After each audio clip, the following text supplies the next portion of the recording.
Assalamu alaikum wa rahmatullahi wa barakatuh. أقترح عليكم اليوم des activités pour les premières années du collège. Activité 1, les organes impliqués dans la respiration des animaux à respiration aquatique, le poisson. Notre activité comporte deux parties. La première partie, les mouvements respiratoires du poisson. Alors, comme vous le constatez, on voit très bien du mouvement de la bouche et aussi des opercules. On voit très bien que la bouche s'ouvre et se ferme, alors que les opercules se soulèvent et s'abaissent.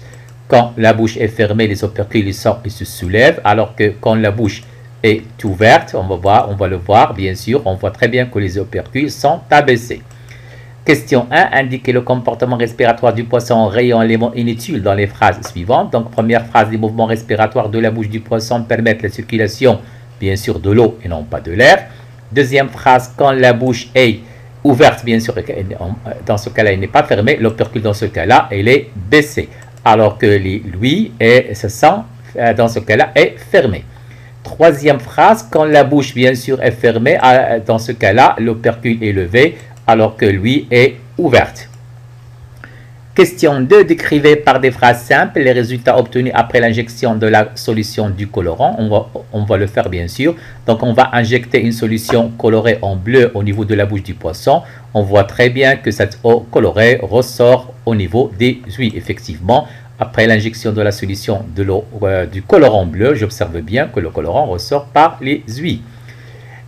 Question suivante, complétez les documents ci-dessous, indiquez les légendes suivantes sur l'un des deux schémas, bien sûr, indiquez par des flèches noires le sens de la circulation de l'eau. Pour la légende, nous avons bien sûr les ouïes, nous avons l'œil, nous avons la bouche et aussi l'opercule. Pour les flèches, bien sûr, qui indiquent le trajet, bien sûr, de l'eau, l'eau pénètre ou entre plutôt par la bouche et ressort par les ouïes. Partie 2, les organes respiratoires des poissons. On nous demande de réaliser la dissection de l'appareil respiratoire d'un poisson en respectant les consignes suivantes.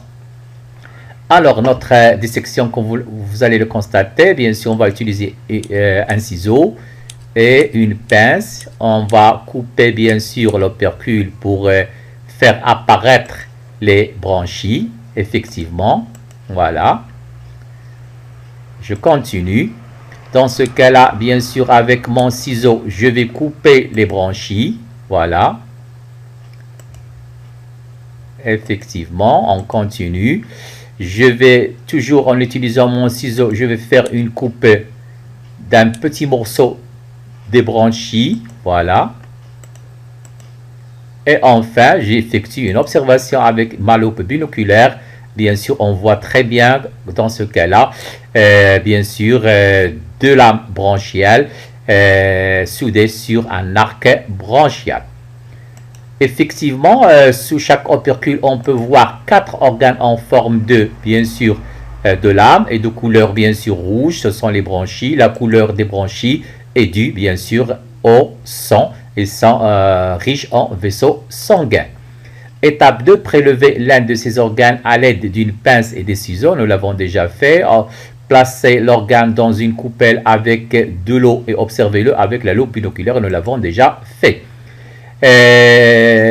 On continue. Réaliser un dessin d'observation titré Légende d'une branchie de poisson à partir des informations données dans le texte ci-dessous. Complétez le schéma bilan. Indiquez les légendes au bout des flèches. Indiquez le courant d'eau par des flèches noires. Et troisièmement, indiquer les échanges d'oxygène par des flèches rouges et de dioxyde de carbone par des flèches bleues. Notre schéma bilan sur le fonctionnement de l'appareil respiratoire, bien sûr, comme vous allez le constater, l'eau, nous l'avons déjà dit, pénètre par la bouche. Il va traverser les branchies et ressortir par les ouïes. On voit très bien que les opercules se soulèvent, ce qui permet bien sûr à l'eau de sortir par les ouïes. Les échanges gazeux, on voit très bien que le dioxygène passe du sang vers, bien sûr, passe de l'eau vers le sang, alors que le CO2, le dioxyde de carbone, passe bien sûr du sang vers l'eau. Donc, il y a des échanges gazeux entre l'eau, bien sûr, et le sang. Notre schéma, comme c'est déjà demandé, donc pour la légende, nous avons la bouche, les branchies, les opercules, les ouïes, bien sûr. Dans ce cas-là, le trajet de l'eau pénètre par la bouche, va traverser les branchies, comme vous le constatez, et ressortir par les ouïes. notre coupe d'une branchie, comme vous allez le constater. Nous avons notre arc branchial, bien sûr, et deux lames branchiales. Les échanges gazeux, bien sûr, le passage de dioxygène de l'eau vers le sang et le passage du dioxyde de carbone du sang vers l'eau. Merci.